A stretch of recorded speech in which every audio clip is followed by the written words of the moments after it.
Movie की starting एना नाम की एक यंग लड़की से होती है जिसके हाथों में हथकड़ी लगी है, मतलब कि उसने कुछ गलत किया है जिसके लिए उसे डिटेंशन सेंटर में शिफ्ट किया गया है। एक लेडी उसे उसके रूम तक छोड़ करके आई। डिटेंशन सेंटर में सभी को कुछ ना कुछ करने के लिए काम दिया जाता है। एना जिस रूम में ठहरी थी उसमें और भी उसी की जैसी गर्ल्स थी, लाइक सोनिया, जोई, ईना। वो भी किसी न किसी की सजा को काट रही थी।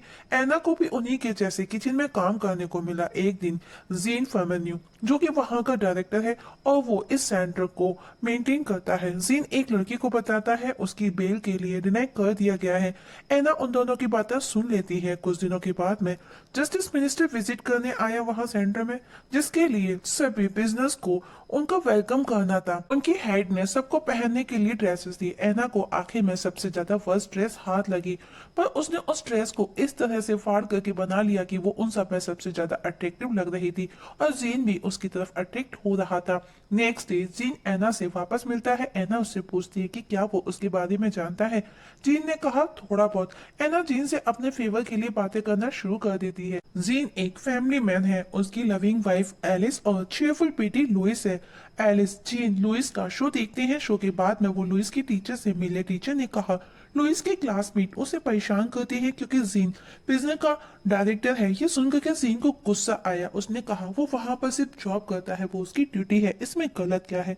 और वो वहां से उठ करके चला जाता है। उसकी वाइफ एलिस उसके पीछे पीछे आई, उसे मनाते हुए वो उसे किस करने लगी।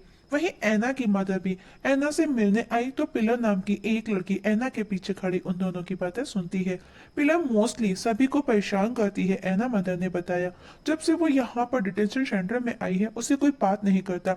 इसके बाद में पिलर एना को छेड़ती है और उसकी माँ को लेकर के गलत सलत बोलती है तो एना उसे गुस्से में बहुत मारती है। जीन ने अब एना से कहा ऐसा दोबारा हुआ तो उसके अगेंस्ट एक्शन लिया जाएगा। तुम्हारा ट्रायल जल्दी ही शुरू होने वाला है, तुमको खुद पर कंट्रोल रखना होगा और अगर तुम चाहो तो तुम हमारे साइकाइट्रिस्ट से हम तुम्हारी काउंसलिंग भी करवा सकते हैं। दोनों के बीच में काफी देर तक बातें हुई। एना की किचन में काम करते समय उंगली कट हो जाती है। एक लड़की उसे बैंडेज लगाती है और उसे किस करने की कोशिश करती है। एना उसे खुद से दूर करते हुए कहती है कि वो यहाँ पर किसी पर भी ट्रस्ट नहीं कर सकती। एना की काउंसलर ने जीन को बताया कि वो माइनर एज पर है, साथ ही उसका रिकॉर्ड भी क्लीन है। रात को जब सब सोते हैं तो एना रेडी होती है, फुल मेकअप करती है क्योंकि उसका नेक्स्ट डे ट्रायल था और अब उसे ट्रायल के लिए ले जाया गया। कोर्ट के अंदर जाने से पहले उसके सारे कपड़े रिमूव कर उसकी चेकिंग की जाती है और ट्रायल के बाद वो वापस लौट आई। एना ने अब हेल्प के लिए जीन को एक लेटर लिखा।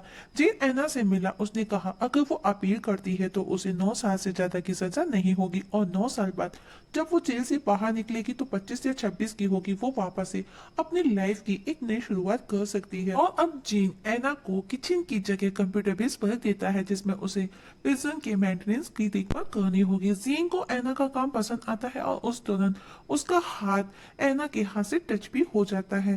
प्रिजन में टीचर पढ़ाने भी आता है जहाँ पर वो लव को लेकर के बातें करता है। तो उस दौरान एना जीन के बारे में ही सोच रही थी। एना अब लाइब्रेरी में थी तब जीन उसके पास आया। एना ने कहा वो यहाँ से जाना चाहती है। जीन ने पूछा कोई प्रॉब्लम है। एना ने कहा तुम, और उसे एक लेटर देकर के वहां से चली गई जिसमें लिखा था मैं अब हर समय तुम्हारे बारे में सोचती हूँ, मैं खुद पर कंट्रोल नहीं कर पा रही, तो प्लीज मेरा ट्रांसफर कर दो। रात को जीन का फोन बजा। जीन फौरन प्रिजन पहुंचा जहां पर पिलर ने एक प्रेग्नेंट लड़की को इतना मारा कि उसे हॉस्पिटलाइज कराया गया। जीन परेशान था। वो एना के पास गया और उसे किस करने लगा पैशनेटली और पूछा क्या वो अब भी जाना चाहती है। एना ने कहा नहीं। अब जीन और ज्यादा डिस्टर्ब हो जाता है। रात को जब वो एलिस के साथ बेड पर सो रहा होता है तो सपने में वो एना के साथ में इंटीमेट होता है। इससे वो नींद से जाग जाता है। नेक्स्ट डे वो एना से मिला और उसने कहा कल हमारे बीच में जो भी हुआ सब गलत था। एना को गुस्सा आया और वो उसे टच करती है तो जीन उसे छटक देता है। एलिस भी वही प्रिजन में एज अ पेंटिंग जॉब करती है। जब वो पेंटिंग की क्लास लेती है तो वो एना को as a model without clothes खड़ा करती है। एलिस नोटिस करती है कि उसका हस्बैंड जीन एना को किस तरह कंटिन्यू वॉच कर रहा है। घर पर जब जीन किचन में काम कर रहा था तब एलिस विदाउट क्लॉथ लाइक एना की तरह से उसके पास आई, लेकिन जीन को अच्छा नहीं लगा। वही एना को भी रात को नींद नहीं आती तो वो उसी सेलमेट के पास जाकर के सो जाती है जिसने उसे किस करने की कोशिश की थी। नेक्स्ट जीन पिलर के पास आकर के उसे बताता है कि उसको जल्दी ही यहाँ से शिफ्ट किया जाने वाला है। जिस पर पिलर भी उसे धमकी देती है कि अगर उसने ऐसा किया तो वो उसके बारे में सबको सच बता देगी। और अब जब ऐना के वो पास जाकर के उसके हेयर कट करता है तो ऐना उससे उसकी फैमिली का पूछती है और उससे कहती है कि उससे उसे एक बच्चा भी चाहिए और उसके हेयर कट करने लगती है और उसके हेयर कट करते हुए धमकी भी देती है कि उसने उससे कभी झूठ बोला तो वो उसे जान से मार देगी और उसके बाद में वो उसे सेड्यूस करने लगती है। जीन भी खुद पर कंट्रोल नहीं रख पाया और दोनों इंटीमेट होने लगे। अब जीन हर टाइम उसी के बारे में सोचता, मतलब कि वो ऐना के प्यार में था और बस ज्यादातर उसी के साथ रहता, इंटीमेट होता। एक दिन वो दोनों इंटीमेट हो रहे थे तभी उनको मीटिंग के लिए बुलाया गया, पर आज वो दोनों बच जाते हैं। जीन जब मीटिंग में गया तो उससे कहा गया कि इस तरह ऐना को रेस्पॉन्सिबिलिटी क्यों दी गई और ये भी र्यूमर है कि आप उसके साथ में कुछ ज्यादा ही टाइम स्पेंड करते हो। लेकिन जीन ये कहकर के चला जाता है कि लोगों का काम गॉसिप करना है तो हमको उन पर ध्यान नहीं देना, अपना काम करना है। वहीं ऐना की मदर उसे मिलने आई थी तो वो किसी फॉर्चून टेलर मोना के बारे में बताती है जिसने ऐना के बारे में वो सब बताया जो ऐना और जीन के बीच में चल रहा है। मदर ने कहा वो तुम्हारे लिए ठीक नहीं। इस बात पर ऐना चिढ़ जाती है और उल्टा अपनी मदर पर ही गुस्सा करती है और अब वो उसे दोबारा मिलने आने का मना करती है। उसकी मदर उसे समझाती है पर ऐना उनकी एक नहीं सुनती और उल्टा अपनी मदर को ही उल्टा सीधा बोलने लगती है। तब गार्ड्स आकर के ऐना को वहां से ले जाते हैं। ऐना अपनी मदर की पोएम सुन रही थी जो कि काफी परेशान थी, तभी जीन वहां आया। उसने ऐना को समझाया कि वो उसकी मदर है, वो उसका अच्छा ही सोचेंगी और उसे सेड्यूस करते हुए उसके क्लोज होने लगा। दोनों इंटीमेट हुए। इसके बाद में जीन ने ऐना की कुछ वियर्ड फोटो क्लिक की। ऐना भी जीन की फोटो लेती है। जीन को गुस्सा आया, वहां से जाने लगा ये कहते हुए कि उसकी बेटी की वेकेशन है, उसको फैमिली के साथ बाहर जाना है। ये सुनकर कि ऐना को गुस्सा आया और वो गुस्से में उसे स्लैप करती है। एलिस ने भी नोटिस किया कि जीन घर पर उसके साथ रहकर भी फोन में बिजी रहता है। नेक्स्ट डे जीन वापस ऐना को समझाने की कोशिश करता है। एलिस भी जीन को नोटिस करने लगी थी। रात को ऐना जीन को अपने कुछ फोटो सेंड करती है पर एलिस उसे कुछ नहीं कहती जबकि वो सब देख लेती है। रात को एलिस जीन इंटीमेट होते हैं। उसी समय जीन का फोन बार बार रिंग करता है क्योंकि ऐना की मदर उसे मिलने नहीं आई थी तो वो परेशान थी, इसीलिए वो बार बार जीन को फोन करती है। तभी वो दोनों इंटीमेट हो रहे थे तो एलिस को गुस्सा आया और वो फोन को फेंक करके वहां से चली गई। वहीं ऐना फ्रस्ट्रेशन में ढेर सारी पिल्स एक साथ खा लेती है। उसे हॉस्पिटलाइज कराया गया। जीन उससे मिलने आया और उसी के साथ उसी के बेड पर सो जाता है। मतलब कि जीन ऐना के प्यार में था, कहीं ना कहीं वो उससे बहुत ज्यादा प्यार करने लगा था। रात को जीन एक बार में गया जहां वो ओवर ड्रिंक कर लेता है और एक लड़की को ऐना समझ करके उसके क्लोज आने लगता है तो एक बंदा उसे हेट करता है। जीन वहां से निकल आता है। नेक्स्ट डे जब वो ऐना से मिलने आया तो उसे मिलने नहीं दिया गया। एलिस की वाइफ को भी उन दोनों के अफेयर का पता चल गया था तो वो भी उसे अपने साथ नहीं सोने देती। जीन पर अब इंक्वायरी की जाती है कि उन्हें एक लेटर मिला है जिसमें किसी ने जीन और ऐना की अफेयर की बात कही है। ऑफिसर ने कहा सर आपका रिकॉर्ड एक्सीडेंट है, प्लीज बी केयरफुल। ऐना को फ्लोरी भेज दिया गया। जीन को उसके बिना नहीं रहा गया। उसने खुद को एक रूम में बंद कर लिया। वो अपनी फैमिली से तक नहीं मिला।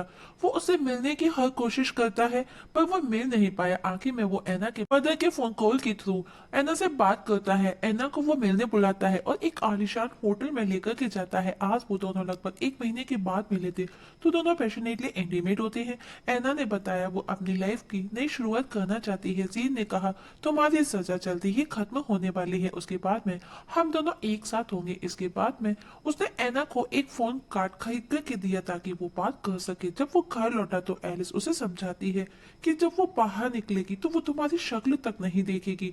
तुम्हारी खुद की फैमिली है जो तुमसे बहुत प्यार करती है, तुम्हारी बीवी है, तुम्हारी बेटी है, प्लीज लौट आओ, उसके पीछे मत जाओ। जीन जब लुइस को स्कूल छोड़ने गया तो उसका फोन बजा जो कि ऐना का कॉल आया जिसे एलिस ने रिसीव किया। उसने ऐना को उसकी फैमिली से दूर रहने का बोल उसके कॉल को कट कर दिया। ऐना प्रेग्नेंट थी लेकिन वो ये बात जीन को बता करके उसकी फैमिली कैरियर डिस्ट्रॉय करना नहीं चाहती थी, मतलब कि उसे उसकी परवाह थी। इस बात से वो बहुत डिस्टर्ब थी। वहीं जीन को भी कस्टडी में ले लिया गया विद प्रूफ के साथ में कि उसका उसी के बिजनेस के साथ में रिलेशन है। ऑफिसर ने कहा अगर तुम अपनी जॉब कंटिन्यू करना चाहते हो, अपने कैरियर को बचाना चाहते हो तो जो भी सच है वो बता दो। पर जीन कुछ नहीं बोलता और उसे 3 साल की सजा भी हो सकती है। है। जीन एना से मिलने जाता है पर वो अपने बॉयफ्रेंड के साथ थी, वो उससे ठीक से बात तक नहीं करती और वो अपने बॉयफ्रेंड के साथ हॉस्पिटल में जाकर के अबॉर्शन करा लेती है। वही जीन लुइस का शो देखने पहुंचता है और अपनी बेटी को देख करके वो बहुत खुश था। मूवी 1 साल बाद दिखाई जाती है कोर्ट में, मतलब कि जीन पर केस चल रहा है।